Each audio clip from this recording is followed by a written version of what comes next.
críticas que se presentan en torno a la psicología operante.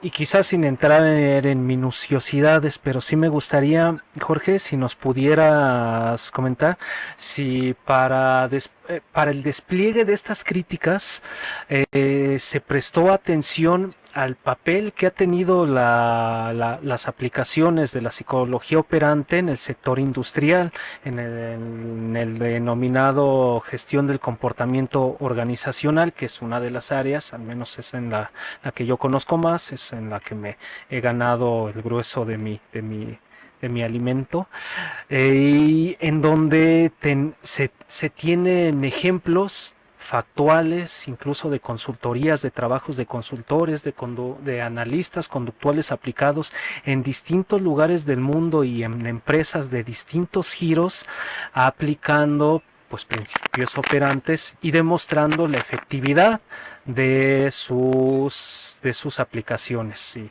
yo pongo dos nombres sobre la mesa, Aubrey Daniels, recientemente fallecido, y la consultora, la consultora que él fundó, la Aubrey Daniels International, y el trabajo de Luis López Mena aquí en Latinoamérica, con experiencia de trabajo en todos los continentes, incluyendo el continente asiático, que llevando a cabo aplicaciones de la psicología operante en las 8 áreas que se identifican en la gestión del comportamiento organizacional, este, han demostrado pues efectividad, e incluso cuando he tenido oportunidad de hablar en particular con el doctor Luis López Mena, él me ha comentado, y está aquí grabado en una de las entrevistas, en torno a que recurrentemente los psicólogos hacen un uso y también un abuso de la filosofía y de derivaciones filosóficas, prestando poca atención a las implicaciones del carácter, pues vaya, práctico de la psicología, o dicho de otra manera, eh, critican o se lanzan críticas a la psicología operante, desconociendo los alcances que ésta tiene al menos en el sector industrial, que es el que, reitero, conozco un poco más. ¿Tomaste en cuenta vaya, al menos una exploración de cuáles son los casos de éxito de estas aplicaciones del trabajo de Aubrey Daniels o algún otro, para poner en tela de juicio el modelo operante, lanzando pues críticas, y lo digo con todo respeto, que pues añejas, ¿no? Por ejemplo, que es un modelo lineal, que es un modelo mecanicista? ¿No pudiera esto quizás ser también trayendo invocando a Turbine, un poco víctimas de la metáfora cuando se habla de que el modelo es mecanicista, tomando en cuenta pues que el mecanicismo en ciencia también es una metáfora, ¿no? No concebimos que el ser humano sea una máquina o que actúe como una máquina.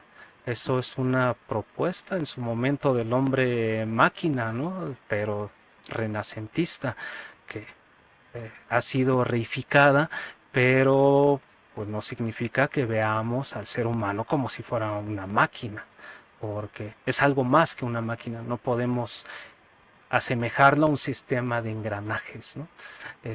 No sé si se tomó en cuenta esto, o si la crítica se asienta en las inconsistencias filosóficas y teóricas, que yo estoy de acuerdo. Si existen consistencias filosóficas y teóricas en el modelo skinneriano, pero no creo que esas inconsistencias lo desacrediten totalmente, ¿no? Me gustaría conocer tu opinión en torno a esto. Sí, Eric, respecto de los autores que mencionas, honestamente no tengo idea, y respecto del mundo organizacional, mi contacto es mínimo. Sin embargo, creo que debemos distinguir dos cosas. Una, la aplicabilidad del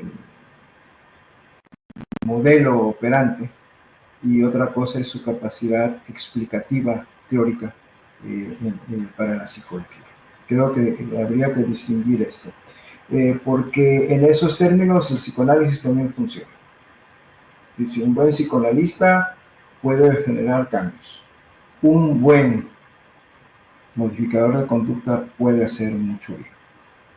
El asunto no es ese. Claro, también pueden hacer mucho mal, ¿no? Eso queda claro, el psicoanalista, el humanista, el modificador de conducta, no, no, para nada. En ciertas circunstancias creo que han demostrado su efectividad. Creo que no ese es el punto. Lo que yo critico es, como lo comentaba hace un momento, la explicación basada en una visión en la que hay una variable independiente que afecta a una variable dependiente. Y haberse llevado esto, que es un artilugio del laboratorio, en donde ahí no puede ser de otra manera, porque o presentas uno primero o presentas otro después, porque el equipo así te lo exige, porque el procedimiento así lo has descrito, etcétera, etcétera. Pablo presentaba primero la comida y luego aparecía la salivación, porque a lo que prestaba atención era a la presentación de la comida y a la salivación. Lo que estaba ocurriendo ahí en medio a él no le interesaba, pero algo estaba ocurriendo.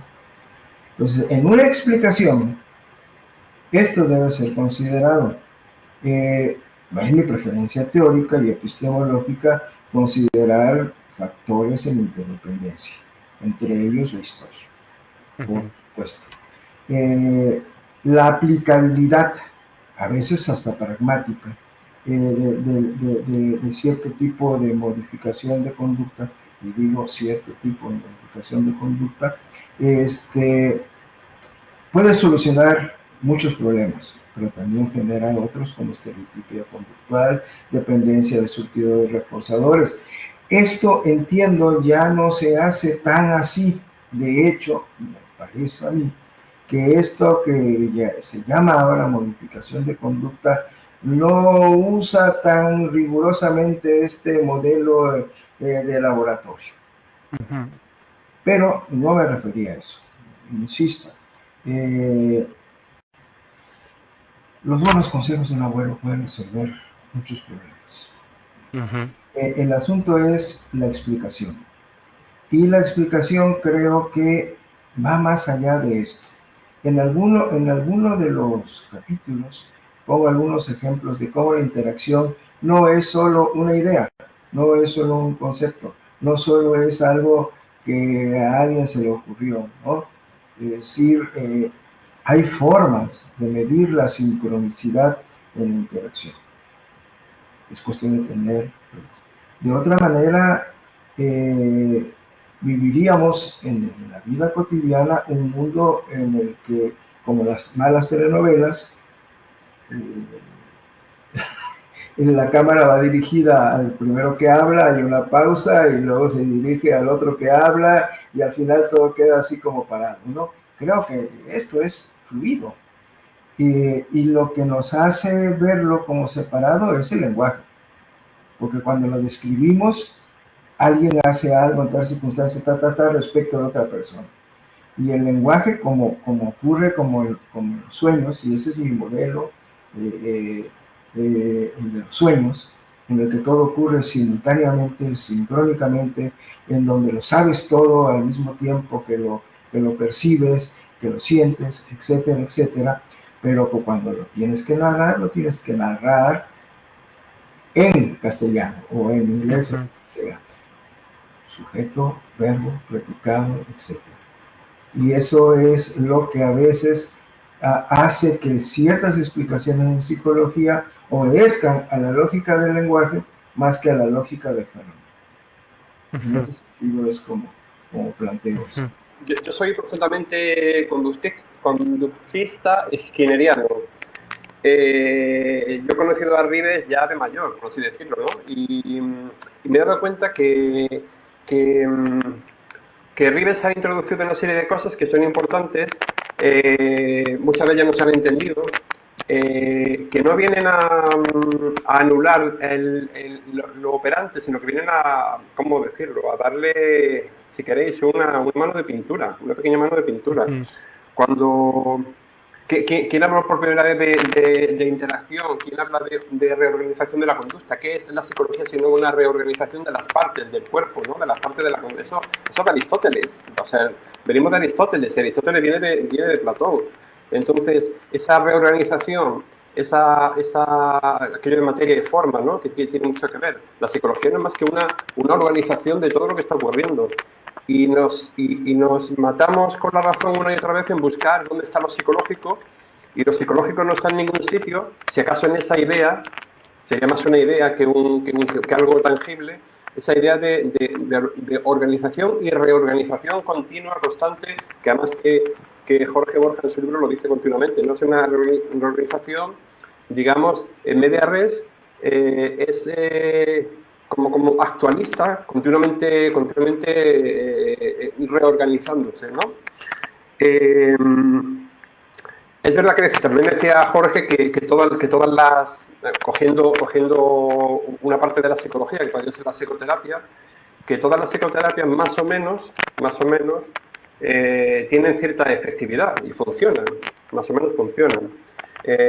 Unas tienen un proceso más lento, otras tienen un proceso más rápido, pero todas más o menos funcionan. Habría que pensar si hay alguna especie de principio activo, de grano, dentro de toda esa paja, ese principio activo que fuese común a todas ellas, y por eso funcionan. Por eso ya es una cosa que tienen los psicólogos basados en la evidencia que tienen que descubrir.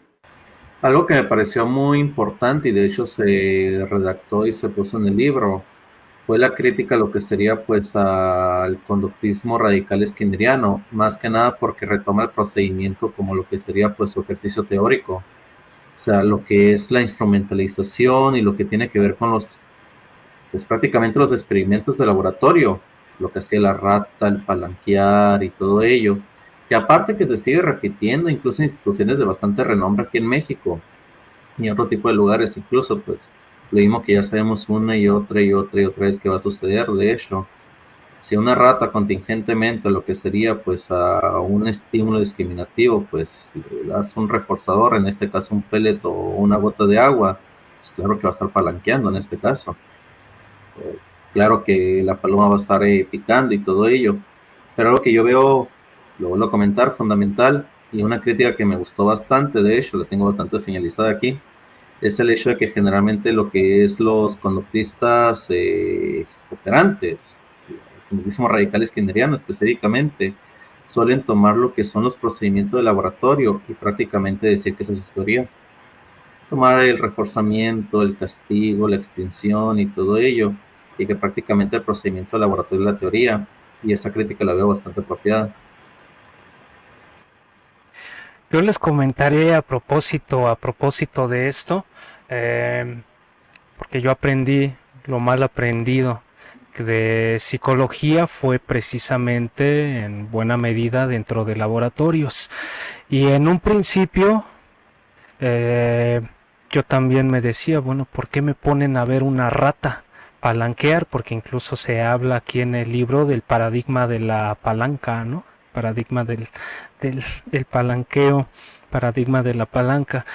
Y ya fue hasta pasado el tiempo que pues caí en que no nos estaban poniendo a ver la rata, sino la función conductual. La rata solo era un instrumento.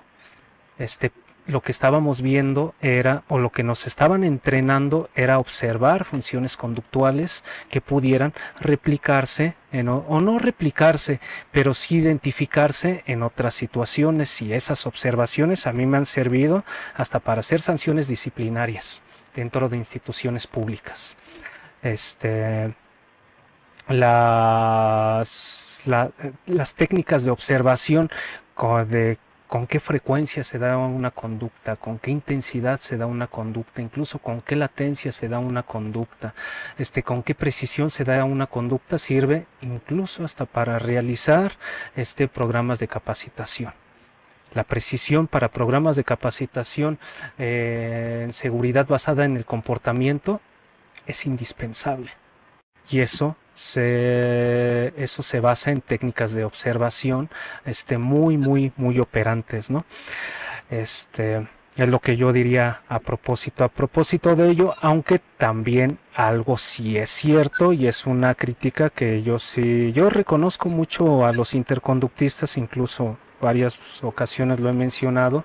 A mi parecer, la psicología en un futuro que busque un estatus científico no podrá ser ajena a lo que nos han dicho los interconductistas. Los interconductistas otorgan una claridad conceptual impresionante, pero no así una potencialidad tecnológica. Es una, desde mi punto de vista, de sus patas flacas.